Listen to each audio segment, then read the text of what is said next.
is expected to start Friday in New Mexico and Texas, moving east through the south and then up the coast into New England. President Trump has launched his Board of Peace, which will focus first on Gaza's ceasefire. White House correspondent Greg Clugston reports. The president inaugurated the new group before leaving the World Economic Forum in Davos. Once this board is completely formed, we can do pretty much whatever we want to do, and we'll do it in conjunction with the United Nations. Many of America's traditional allies are refusing to join the Board of Peace. A main complaint is the track record of countries who have signed up, including Saudi Arabia, Hungary, and Pakistan. There's also concern about the invitation to Russia's Vladimir Putin to join the board. Greg Clugston, Washington. Vice President J.D. Vance is blaming what he calls the far left for turmoil surrounding the White House's deportation campaign. Vance made the comments during a stop in Toledo, Ohio on Thursday before arriving in Minneapolis for a meeting with immigration and customs enforcement agents.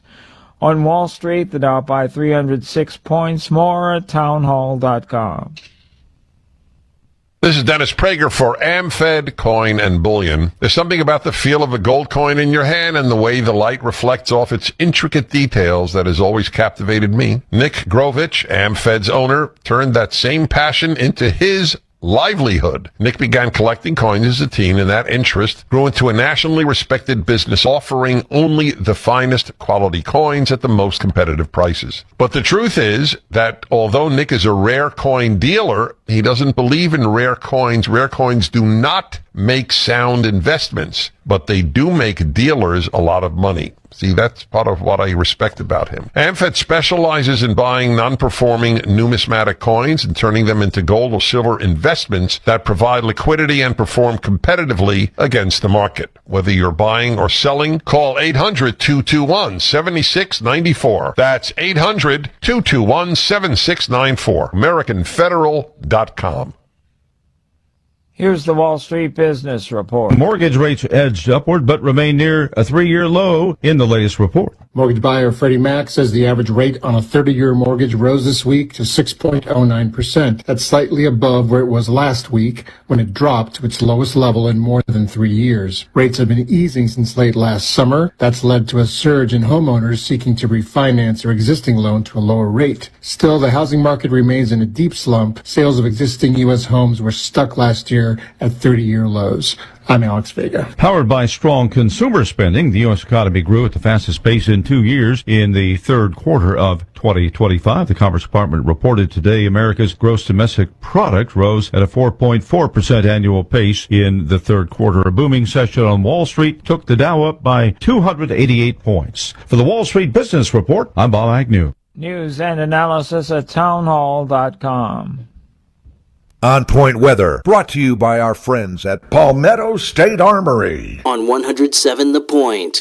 Here's tonight's forecast. Warmest evening we've had all week, a low just 45. Tomorrow, a 60% chance we get scattered showers, mild, the high is 53. Saturday, things do change. Look for a cold rain to turn into a wintry mix in the evening. It'll happen after dinner time. The high is 43. Sunday starts ugly, freezing rain, very cold, a high of just 41. I'm Cal Moss with your On Point local weather.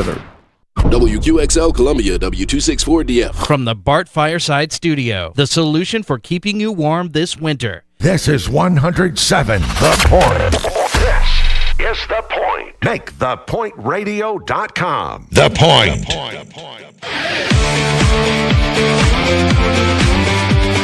This is Sports Talk with Phil Kornblut and Chris Bergen.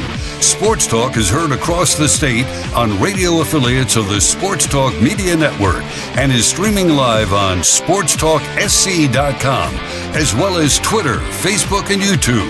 The South Carolina Education Lottery lucky number to call in is 888-898-2525. That's 888-898-2525. Now, here are Phil and Chris with tonight's edition of Sports Talk.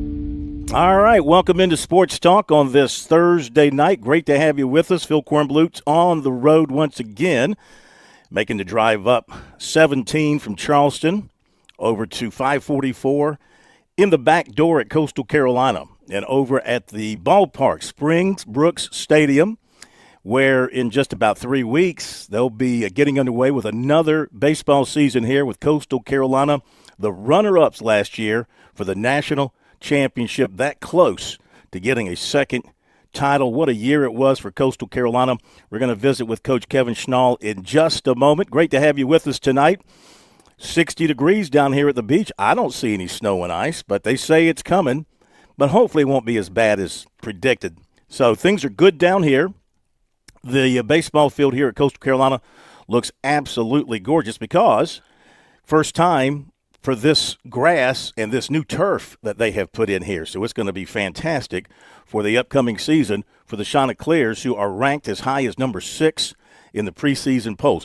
There's no sneaking up, not that they ever did, but there's no sneaking up in particular this year for Coastal Carolina on anybody because they are among the nation's elite.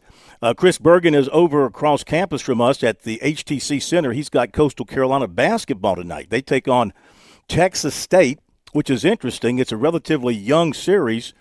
Texas State has never lost in Conway. So Coastal Carolina try to hand them their first loss in that series here at the HTC Center. So Chris is over there tonight. South Carolina women playing out at Oklahoma tonight.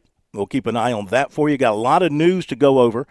Then tonight at 6:35, an edition of Chalk Talk that we didn't get to last night with Chuck Reedy and Ellis Johnson. 7:05, Hardcore Hardwood, as we talk some serious basketball with Coach Ken Potosnik. And then at 7:35 tonight, we're going to turn our attention to the upcoming Classic Baseball Tournament at Georgetown. More on that coming up in just a little bit. So baseball.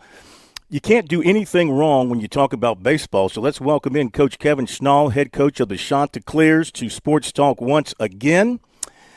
You can't go wrong talking baseball, can you? No, sir. And how about this view here? I don't get to come in the press box that often. Field looks great.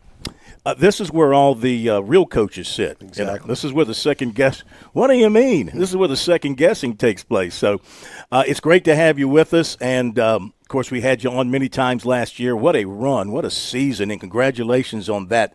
Before we look ahead, let's just sort of reflect for a moment on that run to the National Championship Series. As you think about it, I don't think you were surprised. You felt going into the season y'all were going to be very good. We did think we had a good team, but there were a lot of question marks. There was a lot of really good players that we had to replace. We had to replace a Hall of Fame head coach. But we also, we had great alignment right away with our new staff, and we did feel like the pitching staff was going to be as good as the pitching staff as we've ever had, and that obviously came to fruition. But we had to get creative with our lineup and figure out who was going to play where, and we had some guys really emerge last year, and that team really came together, and it was a special run. To win 56 games, lead the entire country in wins, have a 26-game win streak in the arguably the most critical part of the season. It's not easy to do. No. Chris Bergen said early last year, we were talking about the teams going into the season, and he said Coastal Carolina will have the best pitching in the country.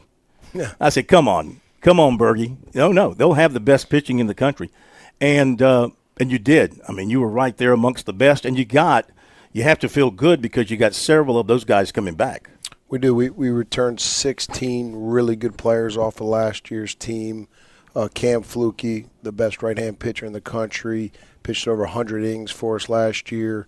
Luke Jones was our midweek starter. He had 10 starts for us last year, pitched roughly around 50 innings. And then we returned 5 really good bullpen arms, all 18-plus appearances. Hayden Johnson, Scotty Doran, Dom Carbone, Ryan Lynch, and Darren Horn. Mm-hmm. We're going to move Hayden to the starting role this year. Fluke was preseason All-American, National Pitcher of the Year. Ryan Lynch, preseason All-American. Dom Carbone, preseason All-American. Coastal Carolina has the most preseason All-Americans in the entire country. So the recognition is absolutely deserved, and our guys know we've got to go earn it now. But absolutely deserved. We've got a good club, and really excited about what the season looks like. When you recruited these guys, were they coming here already, these arms I'm talking about, were they coming here already prepared for high-level pitching to take a team deep in the College World Series, or was there a period of intense development that had to go on here to get them to that level? Well, the staple of our program, number one, the lifeblood of your program is recruiting, and then the staple of this program here at Coastal Carolina, and it started with Coach Gilmore's development. So I mean, there's no doubt there's a development part. Ryan Lynch was a junior college transfer who came in here, and he wasn't ready. To his credit, he didn't have a great year one, but he really recommitted himself last summer, 2 summers ago now, and look what he did last year at a .5 ERA. Was one of the best pitchers in the country. Dom Carbone was really good for us as a freshman, left-hand pitcher out of the bullpen, and took another step forward last year. Same thing with Hayden Johnson. I mean, he was good as a freshman, but took another big step last year in his sophomore year. And, we expect him to take another big step this year. I'm giving them high praises, but I genuinely mean it. I mean, he could be arguably the best left-hand pitcher in the entire country. And, we do have some little minor injuries right now that we need to overcome. So we do need to get healthy. We do need to stay healthy. But if that does, come into place and everybody's lined up and everybody's healthy, this team is very talented. So losing a Jacob Morrison, 12-1, losing a Riley Eichhoff, 7-2, that's 19 wins between those guys. You feel like you've got the guys to step up to replace and fill those holes. Well, Jacob Morrison was the National Pitcher of the Year. Riley Eichhoff was we like to call him a salty veteran. Our starting rotation last year pitched the most innings out of any rotation in the entire country. So there's no question that there are 2 big holes that we need to fill. But that happens every year. I mean, every year you're going to lose a really good player or 2 really good players, and somebody has to emerge. And this year's no different. Caden Bodine is the best catcher. He's the Buster Posey Award winner last year. We're losing him, but we also returned 5 significant starters, position player-wise. Walker Mitchell at third, Blake Barthel at second, Colby Thorndike at first, Pato and right, and Mijos in center. All 5 of them are returning with tremendous experience, and I could go down the list, but Mijos led the team in batting average. Mitchell led the team in on base, or second on the team in on base percentage. Barthel was first on the team in home runs. So Pato hit 8 home runs last year and really was ascending by the end of the year. He's got as good a tools as anybody in the country. Could hit 15 home runs, steal 20 bases. But we picked up some really good players too. But those 5 guys look better right now than they were last year. That's scary. That's scary, right? That's scary. I mean, but that's development. That's their commitment to excellence. That's their commitment to becoming the best players that they can be. There's a lot of people that deserve credit for that. Mike Thompson, our strength and conditioning coach, our assistants that are in the weeds with these guys day in and day out. So we're excited. Again, can't say it enough. We're excited about this club. We got to get healthy. We got to stay healthy. And like any team, you got to come together as a team. And that's what was so special about last year's team is their willingness to drop IME for we and us. And when you bring a group of talented people together with that mindset, extraordinary things can happen, and that's what did happen. Visiting with Coach Kevin Schnall here at Coastal Carolina. I don't think that you can overstate the importance of a catcher, though. And you lost the nation's best from last year, and he'd been the man back there for you for a long time. You could count on things with him. So can you how big will there be a drop-off? I would imagine there would be, but I guess your goal, your job is to minimize that drop-off. Have you guys been able to do that? We've got 4 guys in the mix right now, all working extremely hard. It's tough to replace a first-round catcher, and let's not make no mistake about it. Caden Bodine was as steady as a defensive catcher as ever showed up here on this campus, and that's saying a lot. We've had a lot of really good catchers. So that is going to be a big hole, and And I say a hole, like somebody has to fill that hole. Yeah. Every year, that's the situation. When you're in a good program, you're losing guys every year, and somebody's going to have to fill that role. But we have 4 really talented catchers that are working extremely hard, and 1, 2 of those guys will emerge to be really good players for us in some capacity. The tool set is there. Now we just got to see, hey, can they execute and be great players? I mean, your defense last year, you cannot overstate how good you were. 977. You only committed 56 errors, and 31 of those were by 3 guys. Yep. You're going to have some errors at some of the positions, but everywhere else, I mean, rock solid. In fact, your catcher committed 1 error all season. I mean, that defense was outstanding. Yeah. How many games did the defense win for you last year, you think? Like you said, understated. It goes hand in hand. We had one of the best pitching staffs in the country. We fielded 977, which was the best fielding percentage in the history of our program. We were number 2 in the country in turning double plays. So they go hand in hand. Something that we pride ourselves on is being able to handle and control the baseball, right? I mean, to win games, you limit your opponents from scoring runs when you handle the baseball and you're efficient with the baseball. When you throw strikes, handle the ball, good things can happen. And last year, I mean, we've been known as an offensive team. This park is known as a hitter's park. Last year, especially early, we had to find other ways to win, and we knew that we were going to throw strikes. We knew that we were solid and deep on the mound. We knew that we could handle the ball.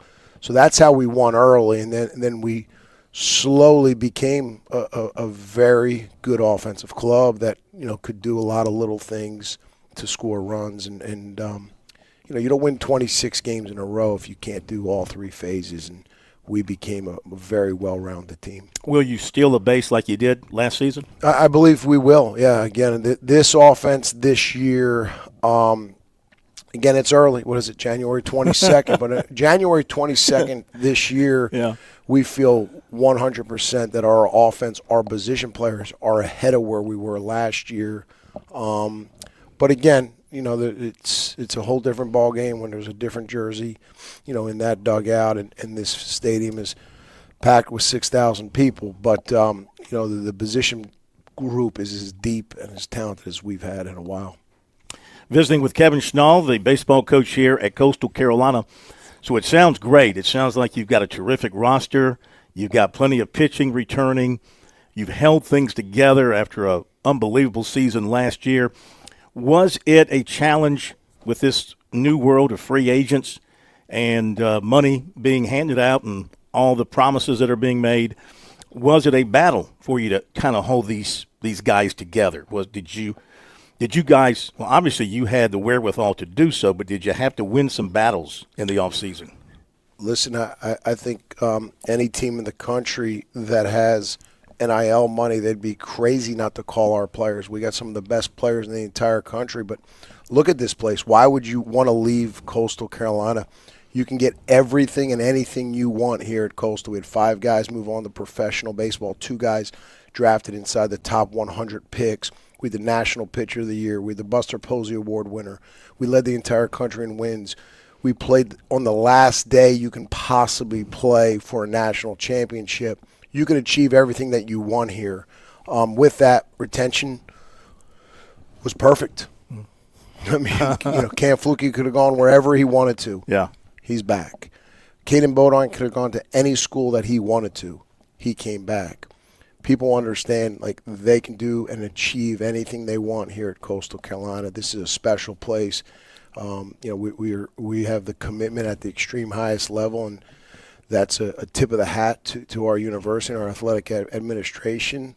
They understand how valuable and they understand how competitive we can be here on a national stage in baseball. And, obviously we've shown it the last 2.5 decades. People don't realize this. It's not a one-year wonder. The past 2.5 decades, we've got the 5th best winning percentage, the 6th most wins in the entire country. Mm-hmm. And that relentless consistency is something that, we're very proud of. Will you be able to, moving forward down the road, do you think you'll be able to continue recruiting off the junior college and high school levels and developing players, or do you foresee a time and a day when you're going to have to compete in the free agent market?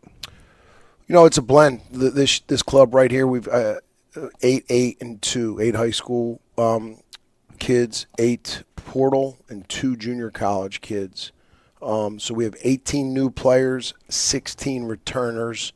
You know, our hope is to continue to recruit at the high school level, and obviously we're going to use the portal where we see fit.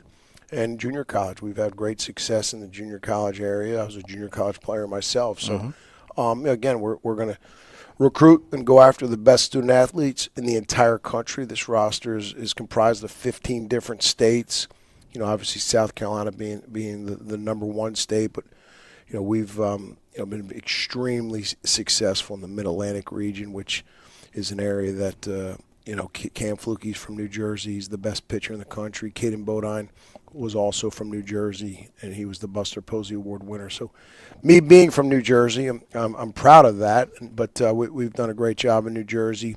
You know, I feel like Blake Barthel's the best second baseman in the entire country. He comes from Allentown, PA, not too far from where I was born in Easton, Pennsylvania. So, that area up there has been very successful for us. Well, with high expectations and high notoriety comes maybe a tougher schedule, because you always play a pretty tough schedule. But one thing you've got coming up early in the season is the Bruce Bolt College Classic out in Houston. Houston, of course, becoming a kind of a mecca early season for college baseball, the elite college baseball teams playing in the tournaments out there. You're going out there with Texas and Ole Miss and UTSA. That's good company to hang with early in the baseball season. Oh, no question. I mean, you know, your scheduling is very important, and for us, you know, playing against the best people in the country is only going to put us in position to be more successful down the road. And you know, now that we're in the Sun Belt Conference puts us in a spot too where, you know, from an RPI standpoint, our goal is making sure we're not putting all of our eggs in that one weekend at the end of the year to get into the regionals. So, you know, Coach Gilmore, starts with him. You know, he was a magician, if you will, when it comes to scheduling and RPI. Him and our former athletic director, Matt Hogue, they were the masterminds behind it. And, you know, it started a long time ago. You mentioned baseball at the beach, and that's really where it started is how can we bring in good people, play at home. And, you know, it started with baseball at the beach and Bob Callahan, and, you know, he stepped up in a big way and helped us from a resource standpoint. And, you know, that was a big start in us, you know, really changing our schedule so we could put ourselves in position to have the best RPI possible. Great seeing you, and looking forward to another great season. You guys are not a secret down here, and you're not going to catch anybody by surprise. You are who you are. You're among the nation's elite. You got to be proud about that. Oh, one last thing I got to ask you. How is Coach Gilmore? Haven't talked to him since the end of last season, but how's he doing? How much do you see him? Well, we saw him in Omaha. I haven't seen him recently, but I know he had a surgery here recently, and you know, I've been going back and forth with his son Chance. His son Chance says he's recovering well. He's had high pain, but he's moving better, and you know they're very happy with the surgery and the direction it's going in. Well, we wish him the best. Wish you guys the best, and thanks for spending some time with us. And we'll be talking to you during the season. Good deal. Thanks for having me. Thank you, Coach. Yep. Coach Kevin Schnall from over here at Coastal Carolina, and we appreciate his time tonight. And if you're a Coastal fan, I don't have to tell you what a beautiful facility you've got. You should be very proud of that. If you're not, and you haven't been here, you should come on out and take in a game during this upcoming baseball season, because it is a fantastic facility. It's on par with DKS and Founders Park and Segra and all the others in the state of South Carolina. So thanks to Coach Schnall. Thanks to Mike Uva. Did I get it right? I've always said Uva. Mike Uva, the SID, that's hard to say, former television personality in Columbia and with Gamecock Central. Yeah, I know you're one of those assistant athletic directors for communications and all that kind of stuff. I just remember you lugging a camera all over the place. So thanks to Mike for putting this all together. We enjoyed having Coach with us. guess he's heading over to go watch some basketball tonight, unless he's got something else going on. So that's that. We appreciate Coastal Carolina. Enjoyed being at Charleston last night. We also visited in person with Eric Bakich and Paul Maneri, Clemson and South Carolina, respectively. So we've hit all of these big-time programs, big-time coaches in person, which was a lot of fun. Enjoyed that and learned a lot about each of their teams going into the season. Coach Maneri had a press conference today as well at South Carolina, kind of a preseason thing for them, and pretty much said the same stuff he told us last week, so I don't think there's anything new to pass along coming out of that. We do have, however, some other news of importance to tell you about tonight. Before we get to our break, the high school league this afternoon released the finalized regions for the next 2 years after going through 2 rounds of appeals, and schools can still appeal to their individual class executive committee between February 3 and 5. But typically, I think once you get to this point, everything is pretty well set. So bear with me. For those of you who haven't seen this, I'll run through them very quickly. So your Class 5A is going to look like this. Region 1, Burns, Eastside, Hillcrest, Man, Malden, and Woodmont. Region 2, Boiling Springs, Dorman, Fort Mill, Northwestern, Rock Hill, and Spartanburg. How about that? Dorman, Northwestern, Rock Hill, and Spartanburg all together in the same region. Northwestern moving up from 4A.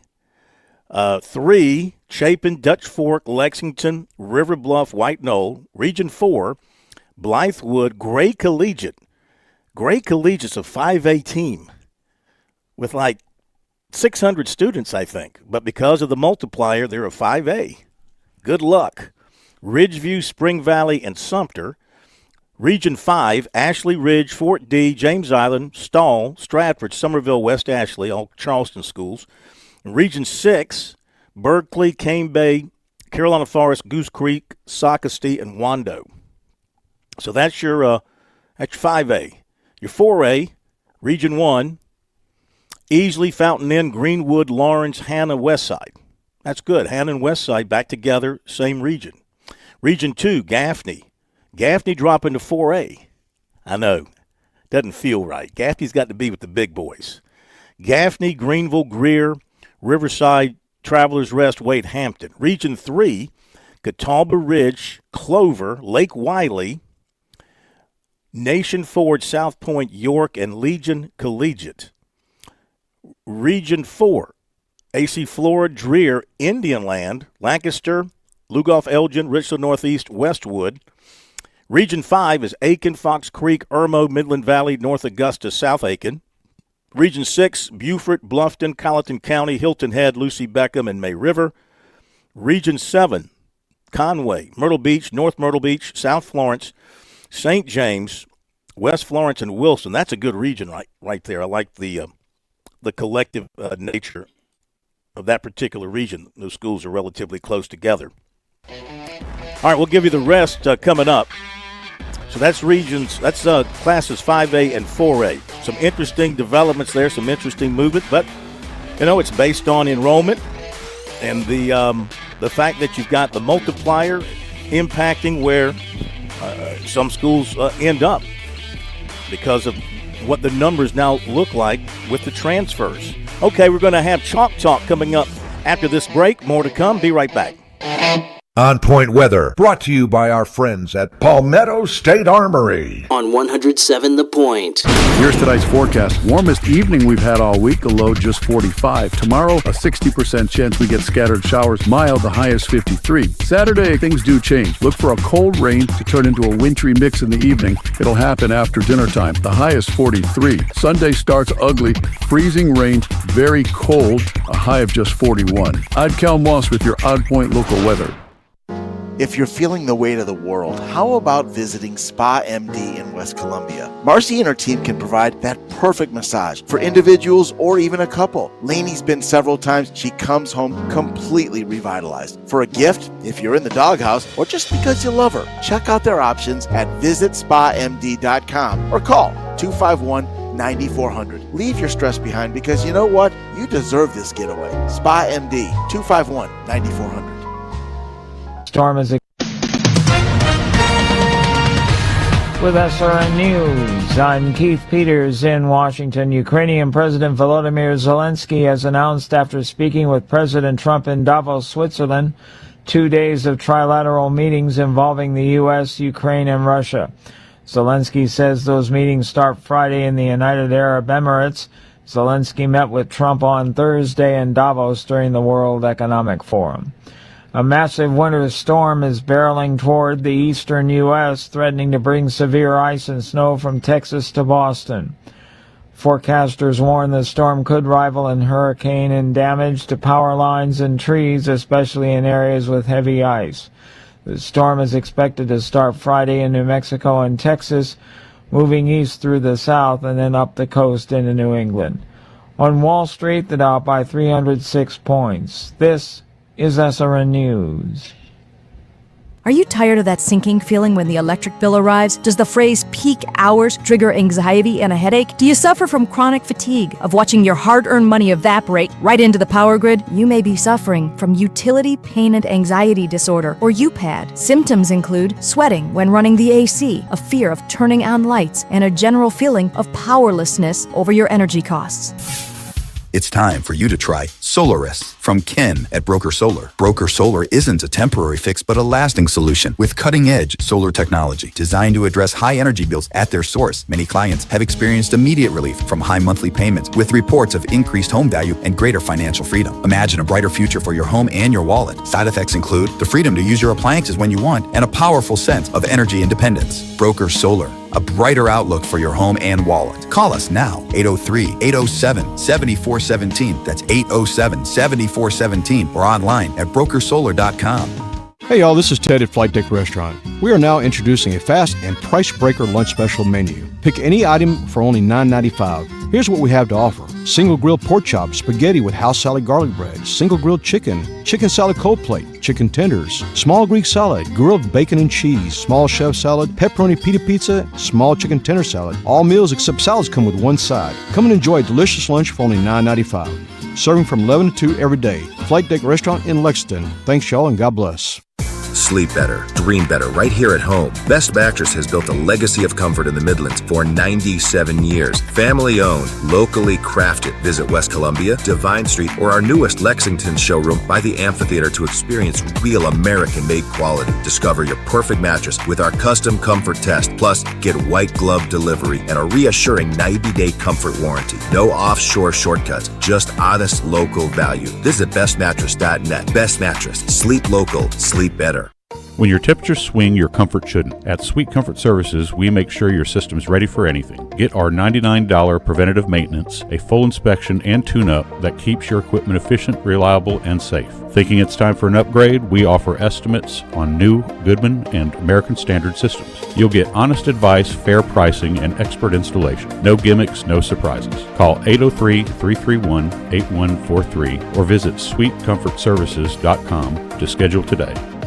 This fall, discover a place where friendly faces greet you at the door. McCoy's Hardware of Lexington. Greg Lynette and their welcoming team make every visit a breeze with expert advice and genuine hometown care. No more endless aisles or big box blues. Just quality products and people who want to know your name. For every project, big or small, find what you need and a neighborly smile at 2028 Augusta Highway. Shop local. Shop happy. McCoy's Hardware of Lexington. Get ready for a deep dive into the X's and O's. This is Chalk Talk with coaches Chuck Reedy and Ellis Johnson on the Sports Talk Media Network.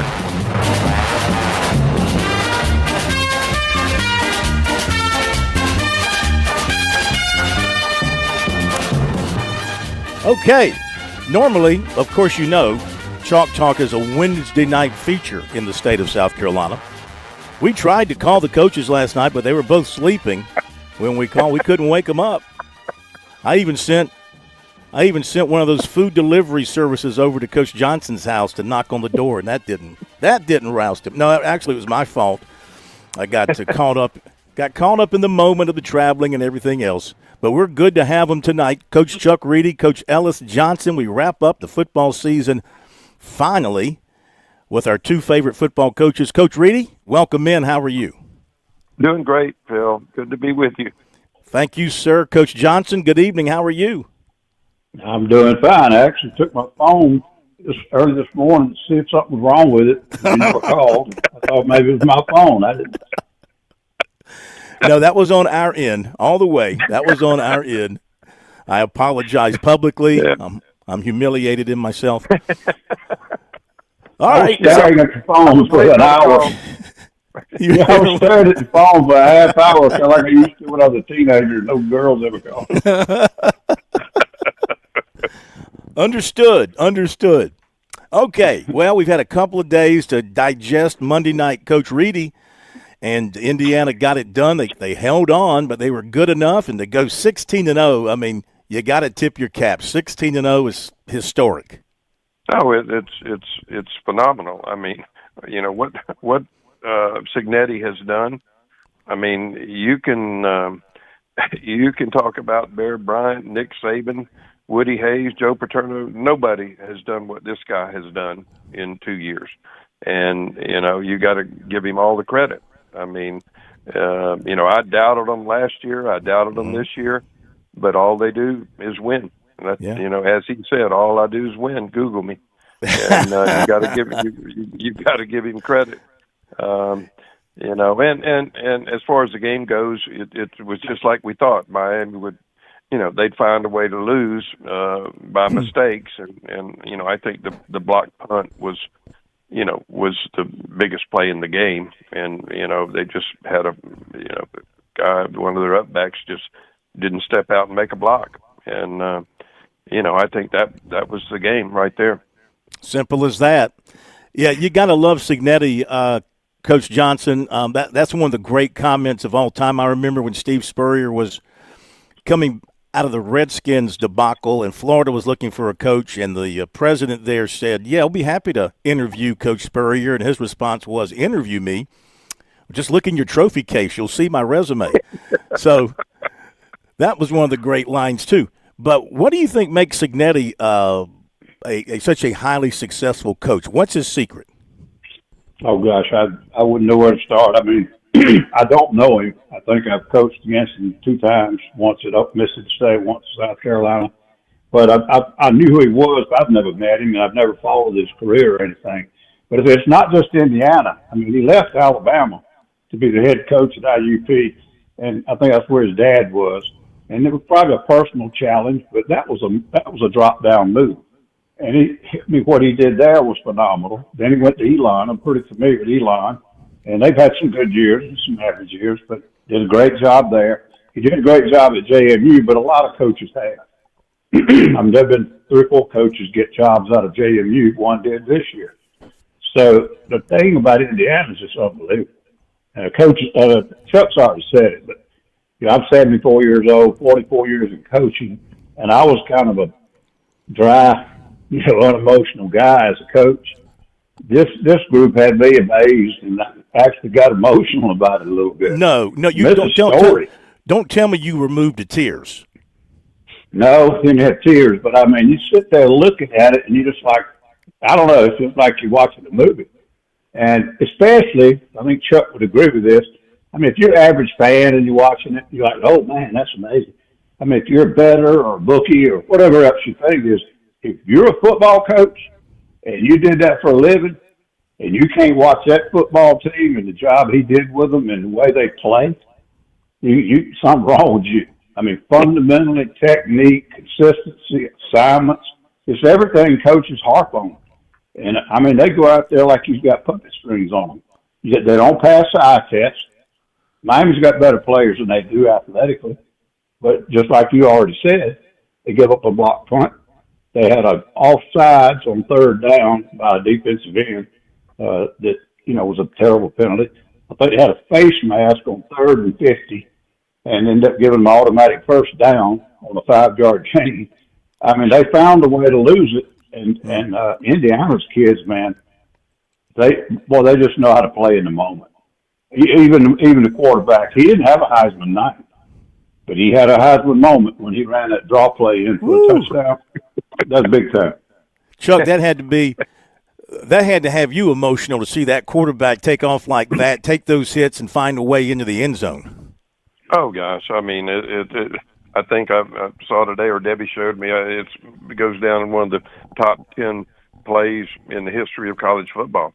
I mean, that'll go down in the record books. I mean, and like Ella said, I mean, he didn't have a great game throwing the football, but when it came crunch time, the guy made the play, and that's why he's the Heisman Trophy winner and well deserved.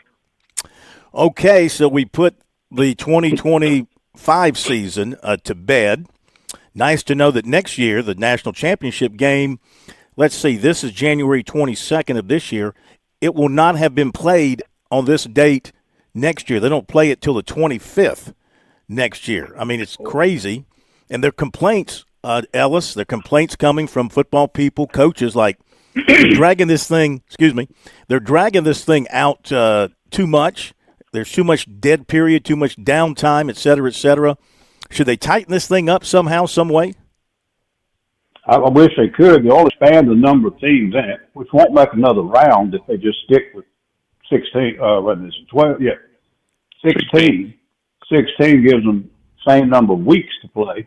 Then the guy in Big Ten, he wants to kill the damn conference championship games, and after 2 years go to 20, 24, or 28, or something like that. Yeah. I'm just not for all that, so I don't know how they're going to shrink it, Bill, unless they cut some of those things out, and I don't want to see that happen. I think the time from the end of the season to the first round could maybe be reduced. I don't know. They're trying to work around all the NFL games on TV.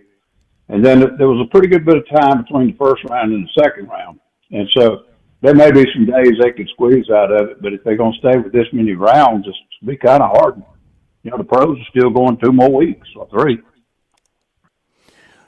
So, Chuck, it was crazy. I compare free agency period in college football to a national signing day, but every day. National signing day, the way it used to be, high school, you had one day. Yep. Now, you might have some people having announcements throughout the day, but it was one day for the most part. Everybody's signed, everybody's done. Free agency was a signing day every day. You might have 3 or 4 guys with their agents announcing that, this guy's going here, this guy's going there, this guy's going there. It was, South Carolina had, by my count, about 38 free agents come through on visits. Clemson, not that many, but they had, far more than they normally have. So, right. I don't know. This the idea of the free agency and the player movement and the ability to go to a place where you might do better, where there's a better spot for you, I don't really have a problem with that. They've got to fine-tune the process. They got to tie some people down. There's got to be some commitments when contracts are signed. I mean, the kids have got to learn, and their little agents have to learn that when you sign a contract, you got to stick to it. Then again, the argument will be, well, coaches break contracts all the time. They pay a penalty. They go move somewhere else. So how do you win that argument when you're talking about holding players to a contract? Well, I don't know how you do it, but now we're getting in a situation where the courts are getting involved, and that's a scary thought because you've got situations now where you just go to a judge that's a fan of your school and get a ruling. I mean, I think I'm gonna be surprised if Chambliss doesn't get another year just because they're gonna sue. You've got the situation with Mensah at Duke. The judge says he can't go anywhere else, can't play anywhere else, can't do, So it's a scary thought when the courts and the judges are getting involved in college football. It is indeed. Ellis, the situation with Clemson and the linebacker from California. Now, I'll get both of you to talk about this, but I mean, this is breaking new ground. I mean, it's one thing we've seen where players have signed NIL deals But they've broken those deals. They've gone somewhere else. I'm talking about before they even step on campus, they've changed their mind. They've gone somewhere else. Now, I guess in the case of Mensah, he was a student at Duke. He's breaking his contract to probably end up at Miami. And Clemson signed the linebacker out of California. He comes in. He never signed NIL papers from what I understand, but he was taking classes. And then Ole Miss comes in and gives him a bigger offer, and he's out of Clemson, back in the portal, is going to end up at Ole Miss. What can they do to keep that from happening? Well, let me put it this way. Should Dabo Swinney, I know the Clemson people up there on the internet, they're urging Dabo Swinney to go volcano here and blow up Ole Miss with all kind of – and they've got a press conference tomorrow, Clemson does, Swinney and Chad Morris. He's going to be asked about it. He'll have his chance. But will that do any good? Should a head coach just go atomic bomb over a school that came in and poached a player, tampered with a player who was already taking classes? I mean, I don't know. The whole thing, we could talk about this for 4 days. We wouldn't solve anything. I don't think there's anything technically, I ain't a lawyer, but I've watched them rip the NCAA now for 10 years. There's nothing in NCAA rules that will stand up with the Constitution or, in court. And that's just the way it is. And these really good lawyers, they'll get the school side and beat you, or they'll take the player side and beat you, because there's really nothing enforceable about anything with the NCAA. You say, well, they got a rule book. Well, who wrote it? And how enforceable is it? It's just not. It used to be, because schools complied and they penalized their own coaches and all that. I don't know. I'll tell you a funny story, though. Someone told me about that kid at Clemson. And I'm on the phone. My son's over here. I grill him a steak every weekend. He's sitting over, and I said, Charlie, did you know about this kid came in to play linebacker and he's already gone? He said, oh, yeah, I was eating breakfast with him Friday morning, and he's a pretty nice guy. He said he told me that Ole Miss was bothering him. And he said he acted like he was kind of getting tired of it. He said that night he was gone, Dad. I said, why didn't you tell me? He said, I didn't think you cared. What difference does it make to you?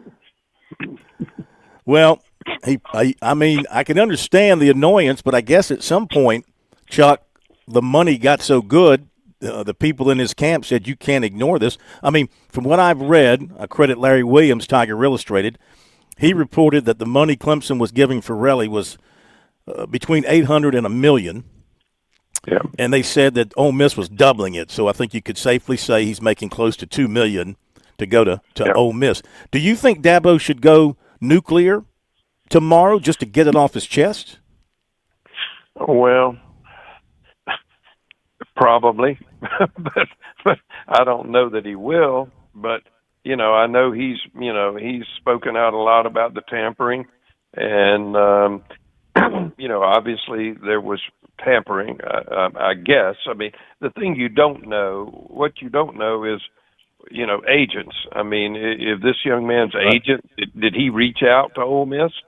That's what you don't know. There's so much more involved in it other than just, what you see on the face. But I don't know. I would be surprised if Dabo, was too forceful in this thing. I mean, I think, from what I know, and we all know of Dabo, I think his attitude is if the boy doesn't want to be there, then they don't want him. Yeah. And so, I would think that would be the approach that he would take. Ellis, and this is a very example of why he never wanted to screw with portal in the first place. Yeah. But I think when you look at what happened to him the last 2 years, you can't exist in powerful football without portal, and so. He wades into it this year. I mean, they've had a few kids in previous years, but they wade into it this year. I think they got up to 6 or 7, and one of them walks out when he's been here like 3 days. So it proves everything he's been saying about it is right. But I don't know what it's going to help for him to go on camera and start belly aching. It ain't going to make any difference. Exactly. But I mean, we'll see what he says tomorrow. So Ellis, I mean, we talk about a player like that being poached and Ole Miss coming in even after the kid's in class and making the offer, and he leaves. I mean, is that any different, though, than continuing to recruit a player who's committed somewhere else and getting him to back off that commitment and come to your place? I mean, there is no honor in recruiting. I think we all recognize that. And I guess it's too much to ask coaches to honor somebody's commitment to another school and stop recruiting that player. Assuming the player didn't call you and say, hey, I'd like to come to you. Let's just say he didn't. But schools continue to recruit players who are committed somewhere else, and they have no problem taking that player and getting him to flip from that commitment to them. Right. But that's the difference is they hadn't signed anything. And I think something's got to mean something when you put your signature on it. And if they don't come up with a way to enforce these NIL contracts, if it's pay out the contract before you can leave, then fine. If it's you can't play for a year, then fine. Then that will be able to win that in court. But I do think that if they got a certain amount of money for a certain period of time and they leave before that period of time's up, there's got to be a legally enforceable way for the school to take the money back. Now, just like you said a while ago, coaches leave and they pay off their buyout and they go somewhere else. Mm-hmm. So, I mean, I don't know how we criticize players if they do it. But in the case of this kid from California, I don't know if he'd signed anything yet or not, but he knew what his deal was, and he went to class. And I think once you matriculate to class, maybe they got to find something that would stick in court and be unenforceable. I think Duke's going to get their money. I don't think they'll be able to keep that kid from going somewhere else to play, but I think they're going to get their money. And I think Georgia's going to get their money from the kid that they're suing too. Mm-hmm. Yeah. It's a shame, Chuck, that it's come down to this, but I hate to say that we had this sort of foresight way back when, but I mean, I've said on the show and others as well, I'm not claiming to be the only one, but we knew that when this big money became involved and contracts were involved and signing deals and everything that goes on, you were going to have lawsuits popping up everywhere, and that's what you've got now. You've got lawsuits starting to creep up everywhere, not just players. Remember the player who sued Florida, that quarterback who never amounted to anything. This guy has had more noise made about him for somebody who's never amounted to anything except for the fact that he made noise in the NIL space.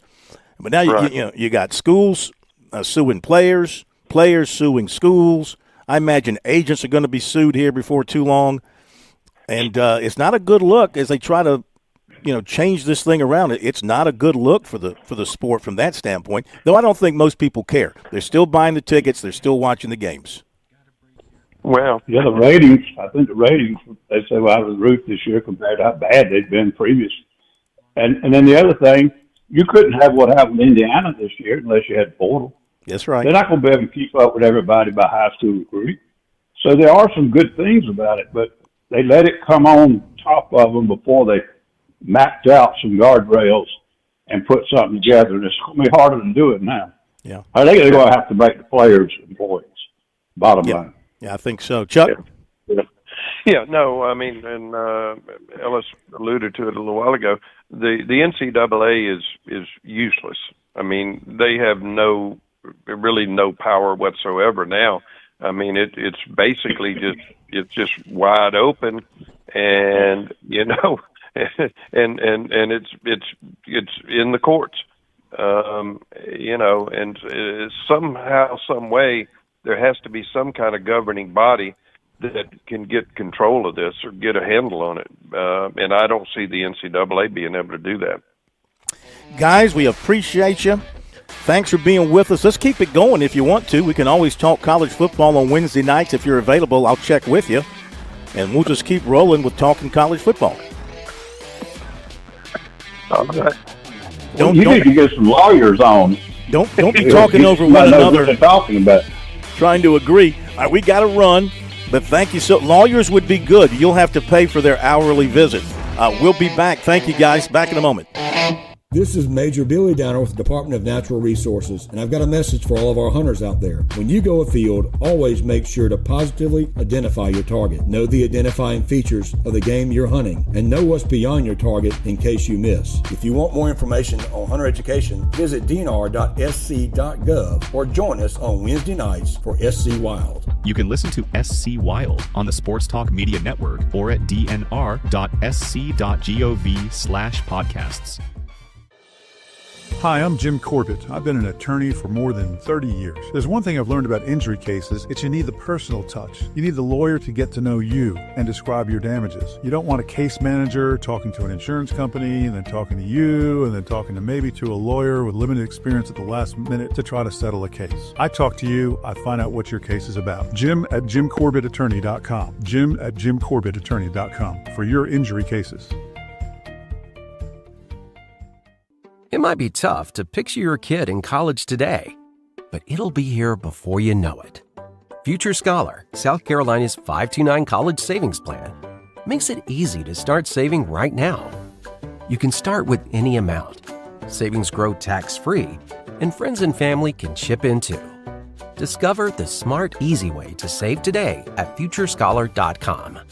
That's FutureScholar.com. That's FutureScholar.com. You've put in the work for your education. The extra early, extra late, extra work. That's because you understand education opens doors to better pay, better opportunities, and a better you. Being educated about playing the lottery is no different. It helps you be a better player, one who knows when to play and when to take a rain check. The lottery's a game, so let's keep it fun. Learn more at sceducationlottery.com/betteryou. George Bryant here for Tsunami Bar Sports, and some say the fun is in the winning. I say the fun is in the training. And Tsunami Robbie, what do you say? George, we all know you get more done when you're having fun. This technology is different, it's engaging, but it's also a lot of fun to use. Hi, this is Phil Kornblut. Be sure to click on the digital ad on SportsTalkSC.com and get 5% off any Tsunami Bar order using promo code BBB5. Don't wait, order today.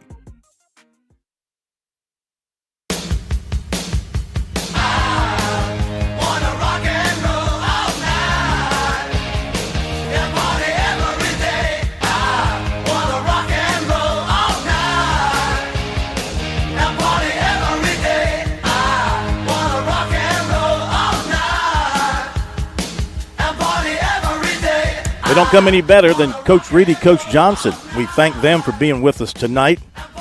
Keep it rolling with them as we go into the spring football season, not too far down the road. All right, back to the high school league's new regions that were finalized and announced today. We did 5A, we did 4A. Let's jump to 3A. Region 1 is going to be Berea, Daniel, Pickens, Seneca, Southside, Walhalla. Region 2, Belton, Honeypath, Emory, Palmetto, Powdersville, Wren. Region 3, Blue Ridge, Broome, Chapman, Christchurch, Union County. 4, Airport, BC, Camden, Gilbert, Lower Richland, Swansea. Region 5, Bishop England, Georgetown, Hanahan, North Charleston, Oceanside Collegiate. And 6, Atlantic Collegiate, Aner, Crestwood, Darlington, Hartsville, Lakewood, and Loris. Let's go to Class 2A.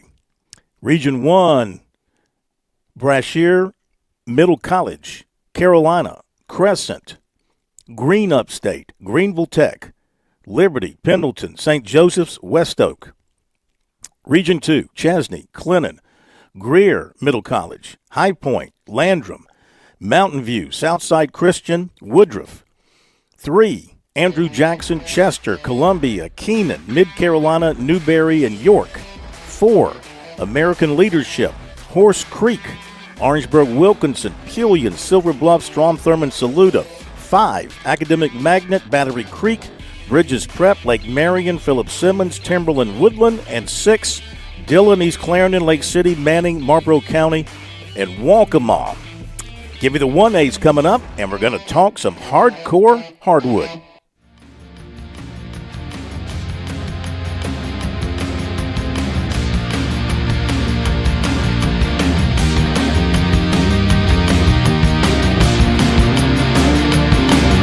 WQXL Columbia, W264DF. From the Bart Fireside Studio, the solution for keeping you warm this winter. This is 107 The Point.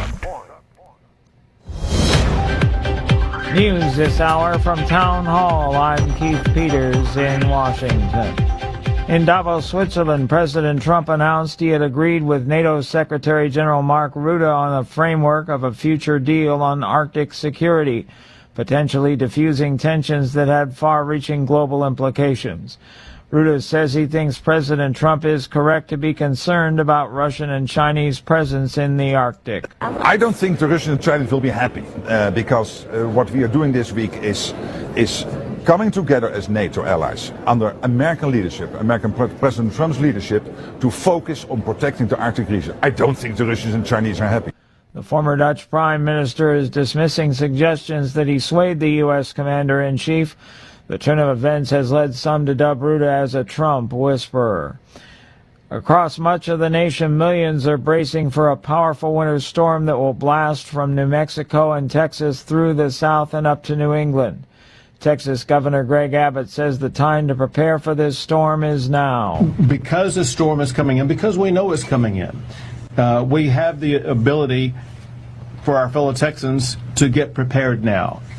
Don't begin getting prepared late tomorrow or think you can get around doing it on Saturday. It's going to be too late. That audio courtesy KVUE. About 160 million people are under a variety of watches, warnings, and other winter storm alerts. That's nearly half the U.S. population. President Trump is suing J.P. Morgan Chase and its CEO Jamie Dimon for $5 billion. He alleges the bank closed his accounts for political reasons after he left office in January of 2021. On Wall Street, the Dow by 306 points. More on these stories at townhall.com. The following is a real-life story from Trinity Debt Management. I had a lot of credit card debt, and it stressed me out. But what I thought was a solution turned out to be a problem. I kept hearing ads about debt settlement that seemed too good to be true. And actually, it was. When I called, they told me to stop paying my bills. That didn't sound right to me at all, so I hung up. Later, I found out that debt settlement is bad, real bad. Then I learned that there is a right way to pay off your credit cards. It's called a debt management program from the great team at Trinity. Trinity had a plan. In the end, I paid off my bills, I saved thousands, and I even improved my credit score. If credit card debt has you down, call Trinity at 1-800-990-6976. My name is Heather. Please forget debt settlement and remember Trinity Debt Management. 1-800-990-6976. Ukrainian President Volodymyr Zelensky has some criticism for Europe after nearly 4 years of war against Russia.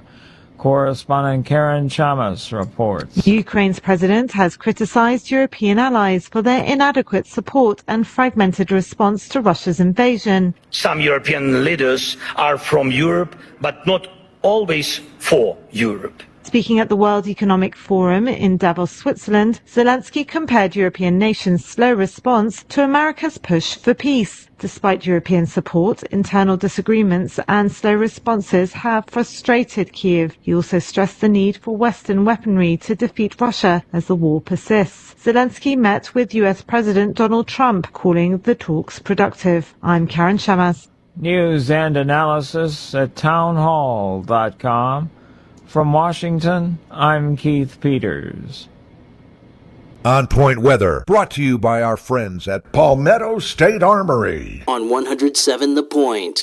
Here's tonight's forecast. Warmest evening we've had all week, a low just 45. Tomorrow, a 60% chance we get scattered showers, mild, the high is 53. Saturday, things do change. Look for a cold rain to turn into a wintry mix in the evening. It'll happen after dinner time. The high is 43. Sunday starts ugly, freezing rain, very cold, a high of just 41. I'm Cal Moss with your On Point local weather.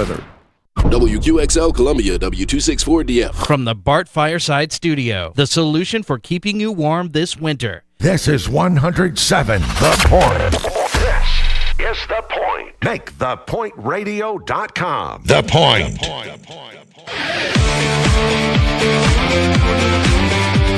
Welcome back to Sports Talk on the Sports Talk Media Network.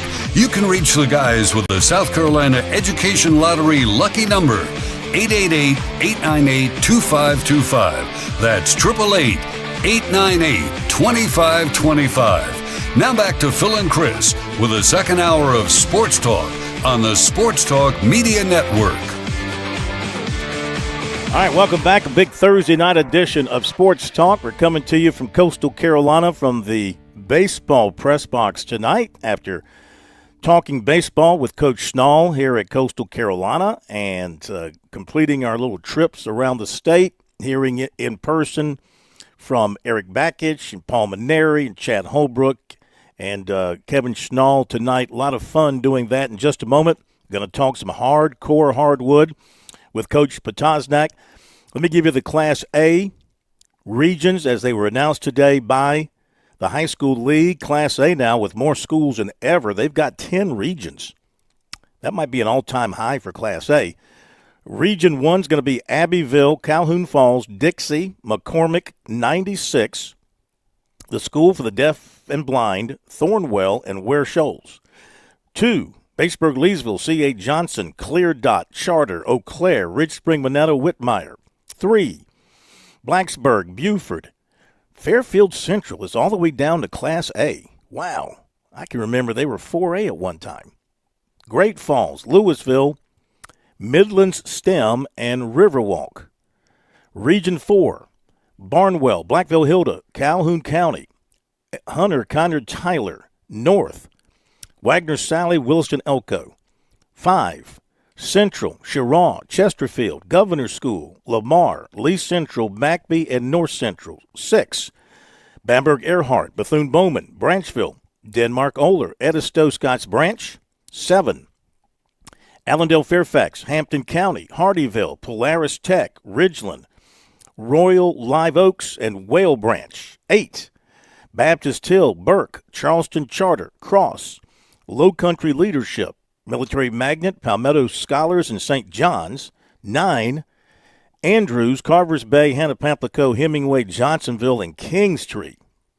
That's an old traditional region there. And 10, Coastal, Greensea Floyd's, Lakeview, Latta, Marion, Mullins, and Virtus Academy. Now, some of the schools you might have heard me mention, you're probably saying, who? What? Where? When? Who are these people? A lot of these schools that I mentioned do not play football, but they play other sports, and they've got to be in a region. So that's why they're included in these regions, but they don't have football teams. So that's why you might be wondering, who is that? So there you go. That is how the regions will look for the next 2 years after reclassification here in the state of South Carolina. All right, let's talk hoops. Hardcore Hardwood with Ken Potosnak on Sports Talk.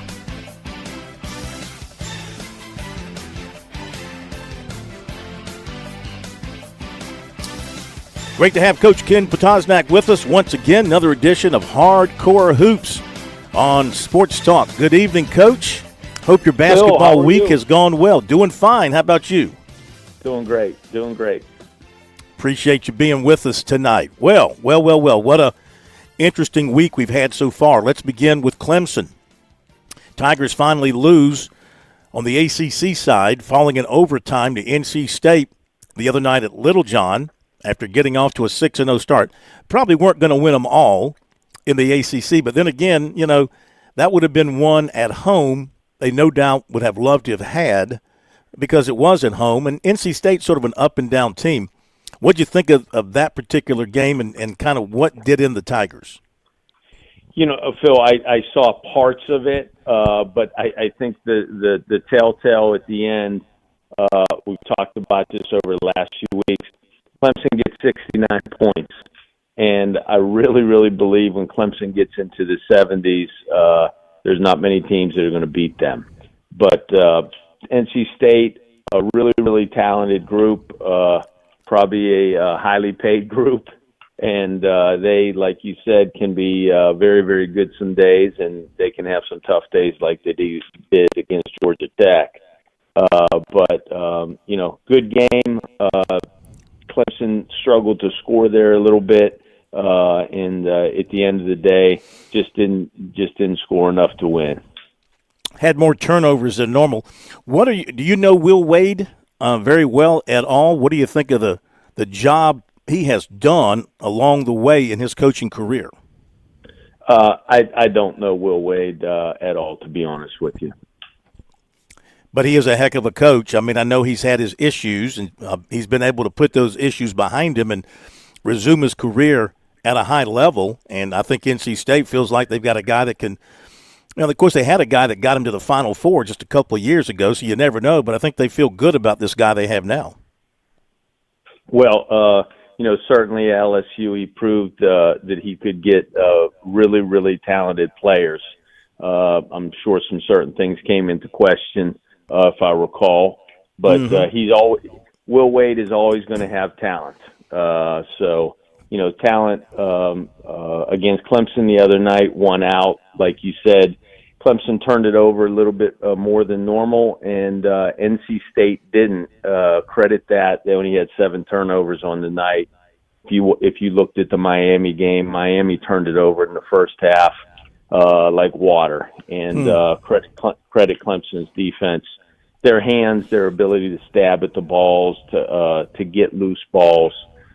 They really, really controlled the tempo and held Miami, who's a very talented team, like NC State. I mean, both those teams are highly paid, talented teams, and they held Miami to 39% shooting. So I'm sure everybody, wanted to be 7-0. Dropped one there, but it's a long season.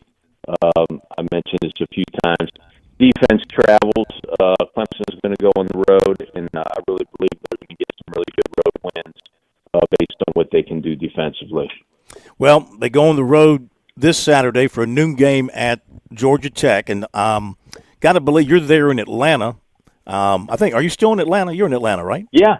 Yes. So you kind of hear what's going on at Tech and all that kind of stuff, I'm sure, being in the basketball world. I got to believe they're a little disappointed in how their season has gone, and they probably look at this Clemson game as a chance to kind of turn things around a little bit, even though they did beat NC State a couple of games ago. They're a capable group, but the transfer portal hit them very hard last year.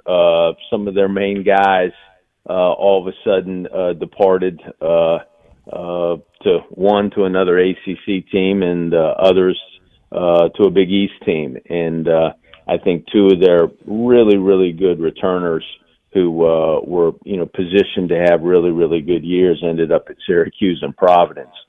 But again, that every team faces that.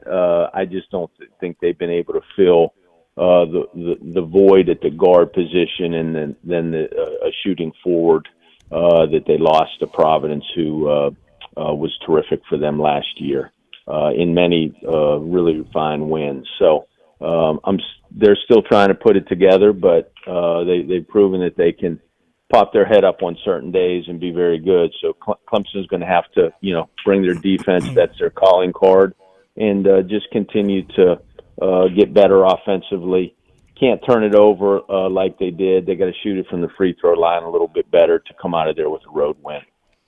Visiting with Coach Ken Potosnak here on Sports Talk, Hardcore Hardwood on this Thursday night. Let's go to the Gamecocks, and you know what? They got embarrassed at Arkansas, and I really think that based on what he said, I really think Lamont Paris got on his players. He wasn't happy with the effort at Arkansas, and nor should he have been. And even though they lost at Auburn, they were much more competitive in a tough environment. Then they came home, and they took on a team that they probably match up with pretty well, a team on about their level, and they beat them.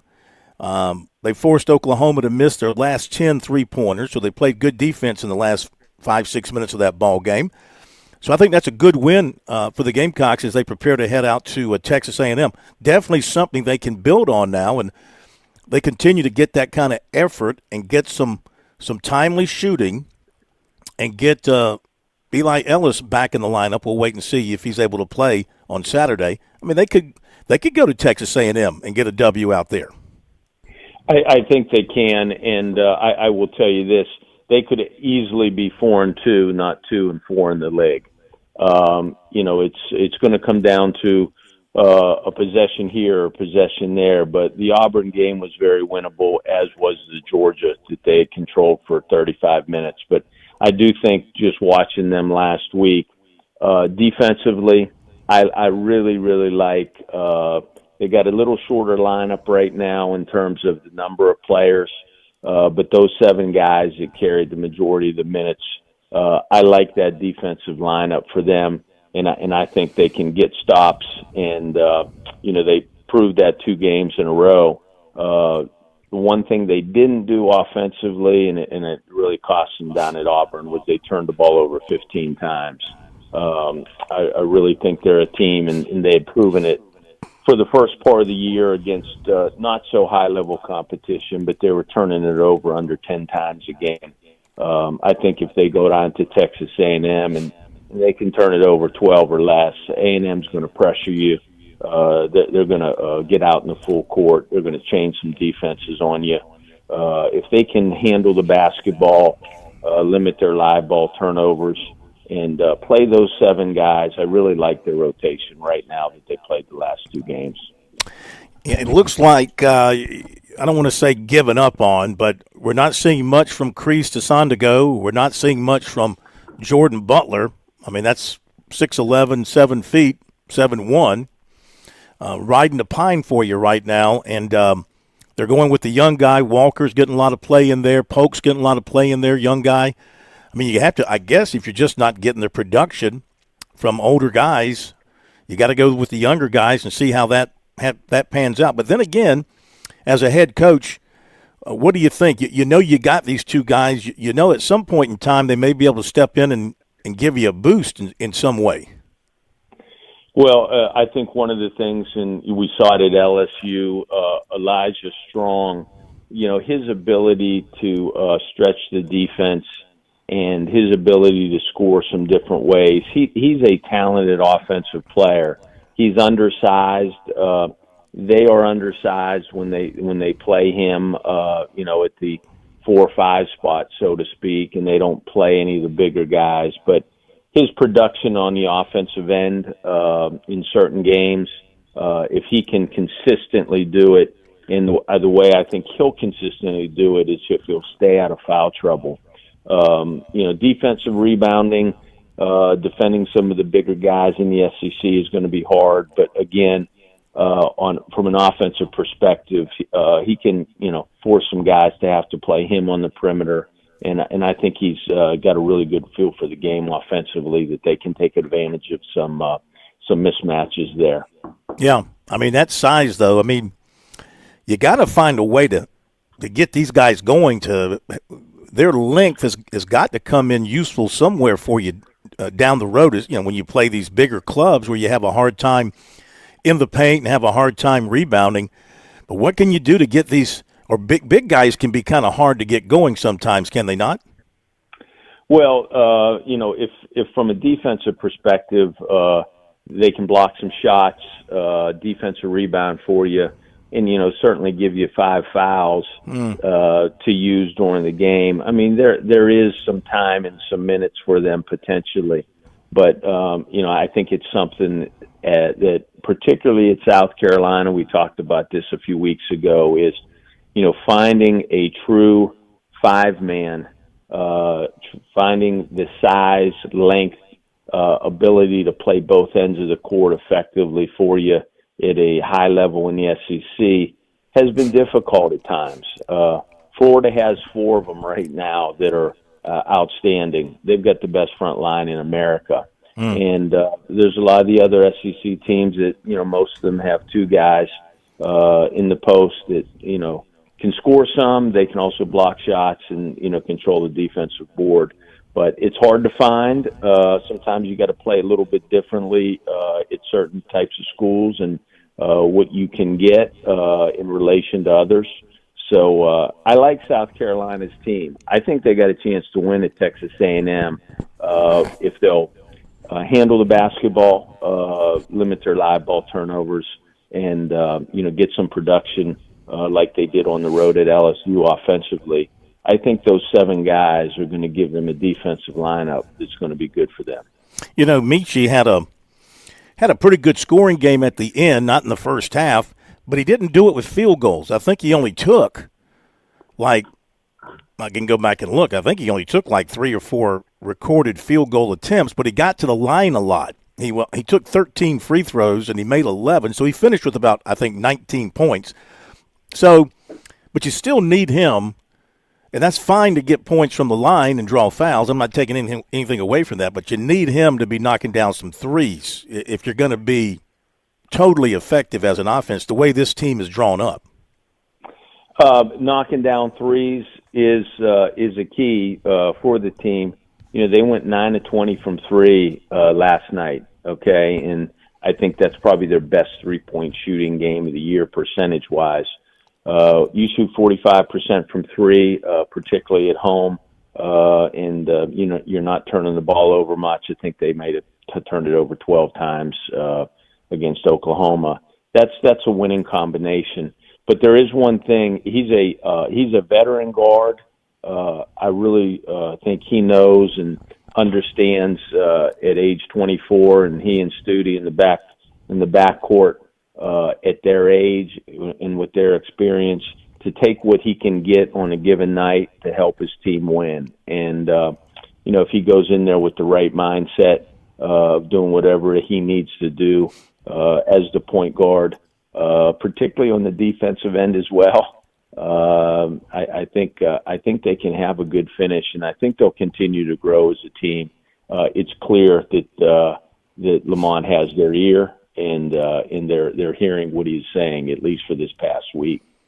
Last thing, we'll let you go. We'll kind of hit close to home with you here. I know the Odom family. You're very close to the Odom family.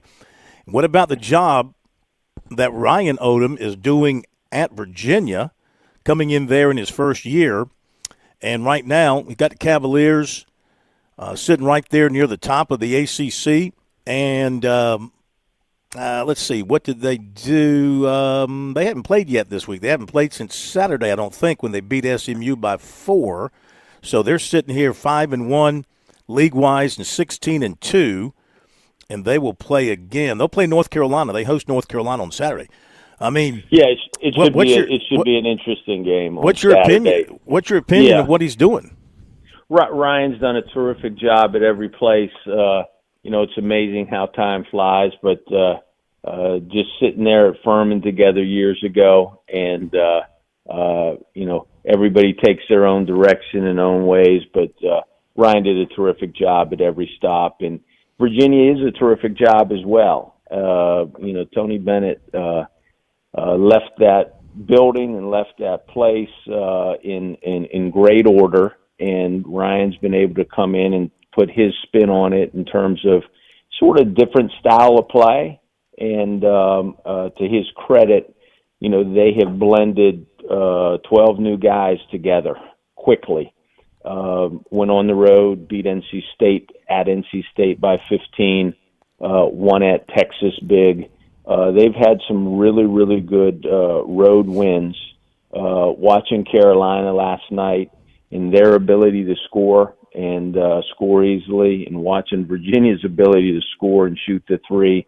I think Virginia's one of their tougher losses was at Virginia Tech. They shot 46 threes, Phil, 40, and they only made 11, and they lost in overtime. So that game Saturday afternoon is going to be one to watch. It'll be a fun game to watch, particularly from an offensive perspective. And you're going to see a high-level game there on Saturday. Does he give long press conferences like his dad used to?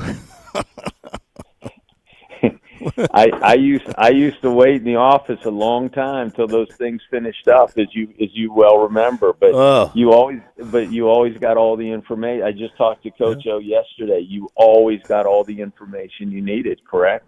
Oh my goodness. I'll never forget, after one of the seasons, we were doing a post-season wrap-up with him, and we were back there in that little office that they had at the Coliseum, and he began by saying, we rolled out the basketballs on October the 15th. And Reggie Anderson and I looked at each other like, this is going to take a while. He went 37 minutes. He went 37 minutes before we got to the first question. So very thorough. He was very, very thorough, as you are. We thank you. Great stuff as always. Have a great Hoops week, and we'll talk to you next week. Phil, have a great show. Thanks for having me. Bye. As always, Coach Ken Potosnak, hardcore hardwood, here on Sports Talk. We appreciate him very much. Love having him with us on Thursday nights to talk basketball. As we go to the break, can update a few scores here, including the Clemson women playing tonight at Virginia Tech. It's the Clemson women leading third quarter 51-44. Texas State 13-12 over Coastal. Campbell playing at the College 17-15. Campbell leading the College of Charleston. Coming up, James Island baseball coach Matt Spivey. He's got some studs. They're going to be at the Classic in Georgetown. We'll be back. Happy New Year. The holidays might be over, but something got stuck around are all those debt payments. If Christmas spending leaves you juggling multiple payments, high interest rates, and a little too much stress, it's time to relax. This January, simplify your finances with a New Year's personal loan from Founders Federal Credit Union. Consolidate debt into one payment with a quick application, a range of loan amounts, and excellent service paired with a suite of financial products and services to meet the rest of your needs. Get one payment, often at a lower rate than credit cards. Stop by one of our convenient office locations or visit foundersfcu.com/personal loans to apply for a personal loan today. Relax and start the year right with Founders Federal Credit Union. Membership qualification required. Terms and conditions apply. Happy New Year from Founders Federal Credit Union. There's a lot of things we take for granted in our lives. Your home's AC will run cool. Your drive-through coffee will be hot. And the car will start when it's time to take your kids to school. It's when things don't go as planned that you start thinking about who to call and where to turn. The good thing is, you can prepare for life's most difficult days by calling the Larry Lucas Agency today. Larry is a State Farm agent that has been taking care of people across South Carolina for more than 2 decades. You probably have insurance, but switching is easy, and bundling can save you hundreds or more. Most importantly, the Larry Lucas Agency can help you choose the protection you want at the price you want.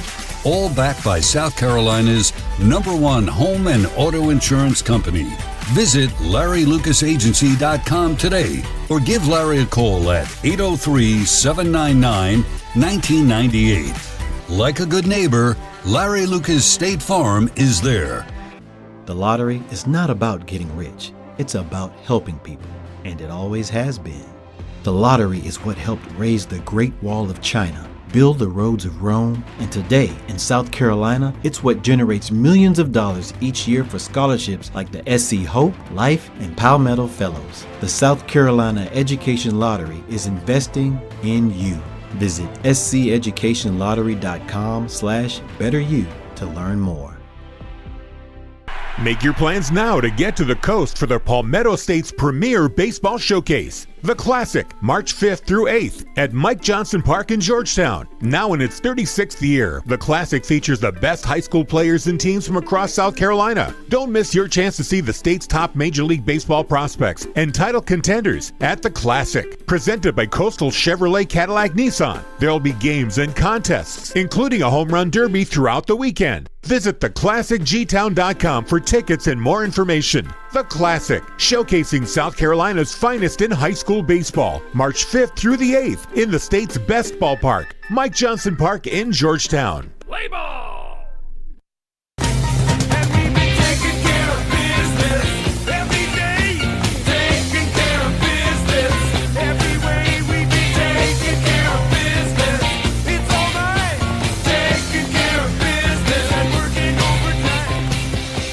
All right, so Clemson's going to have a football press conference tomorrow afternoon.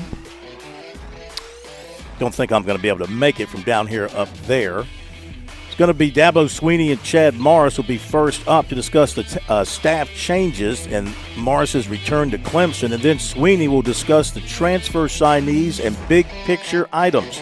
Be right back.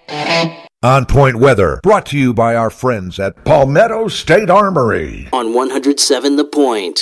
Here's tonight's forecast. Warmest evening we've had all week, a low just 45. Tomorrow, a 60% chance we get scattered showers, mild, the high is 53. Saturday, things do change. Look for a cold rain to turn into a wintry mix in the evening. It'll happen after dinner time. The high is 43. Sunday starts ugly, freezing rain, very cold, a high of just 41. I'm Cal Moss with your Odd Point local weather. Nothing better than supporting local farmers and getting the best of the best when it comes to beef. Did you know H&J Cattle Company now is a store you could shop at directly? Yep, 2074 Bethany Schoolhouse Road in Saluda. Highest quality beef, a nice drive out to the country, and great playground for the kids. You can even get an ATV tour of the farm. Even have local honey, tallow, elderberry syrup, and beautiful home decor items. Online, it's HandJCattle.com or find us on Facebook, H+J Cattle. Better yet, come around and see us. H&J Cattle Company. With SRN News, I'm Keith Peters in Washington. Fox News is reporting 7 Democrats voted with Republicans in the House on Thursday to pass the Department of Homeland Security spending bill, despite opposition from their own leadership over unmet demands for additional guardrails on immigration and customs enforcement operations. It was bundled with 3 other bills that have broad bipartisan support. They funded defense and various other departments, including education and the Health and Human Services Department. A massive winter storm is barreling towards the eastern U.S., threatening to bring severe ice and snow from Texas to Boston. Forecasters warn the storm could rival a hurricane in damage to power lines and trees, especially in areas with heavy ice. More details at srnnews.com.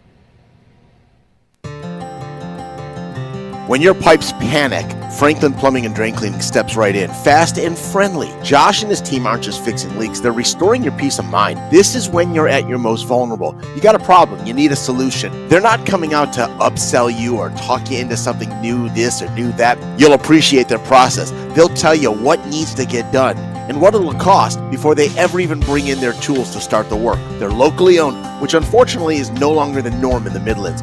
Franklin Plumbing and Drain Cleaning will treat every home like their own. They've done work for me, for my brother, countless numbers of Point listeners. Dial 799-2222 or visit franklinplumbing.sc.com and you tell them Kev from The Point sent you. You will experience plumbing that's more than just a fix. It's a solution from people who care about their work and stand by it. When you need them, please don't panic. Just call Franklin Plumbing and Drain Cleaning, 799-2222. The original Pancake House in Trenham Plaza on Forest Drive prepares fresh-made pancake and crepe batters every morning. These are an assembly line pancakes. They're incredible. You gotta try those apple pancakes or a Dutch baby. Is this breakfast or dessert? We serve only quality meats, thick bacon with freshly squeezed orange juice. Great tasting coffee. We start serving every morning at 6:30. Taste what fresh is all about at the original Pancake House. Forest Drive in Trenham Plaza. Our menus online. OPHColumbiaSC.com. Attention all gun owners. Did you know you can now purchase a suppressor with a $0 tax stamp? Palmetto State Armory is the go-to destination for suppressors with brands like Dead Air, Advanced Armament, Silencer Co., and many more on hand. Our friendly and knowledgeable staff is there to help walk you through the suppressor buying process and help you make the right decision whether it's your first suppressor purchase or your 10th. Stop in today and take advantage of the new $0 tax stamp on suppressors at Palmetto State Armory, your premier suppressor dealer. Are you dreaming of a home that's safe and stylish, truly yours? Supreme Site Services is your Midlands expert for privacy fences that upgrade your security and boost your curb appeal at the same time. Michael and his team did our new fence at the new house, and if a fence can be stunning, we've got it. They use the best materials. They have a great crew that cleans up after they've completed the job, and you know what? They guarantee your satisfaction. I've already had neighbors ask for Michael's contact info. Supreme Site Services has custom solutions for every homeowner and every vision, from wood to vinyl or aluminum, even a custom gate. Call 609-9760 for a free estimate. Let Supreme Site Services build boundaries that protect what matters most while welcoming you home every day in style. Supreme Site Services, where quality meets peace of mind. 609-9760 or online at supremeservicessc.com.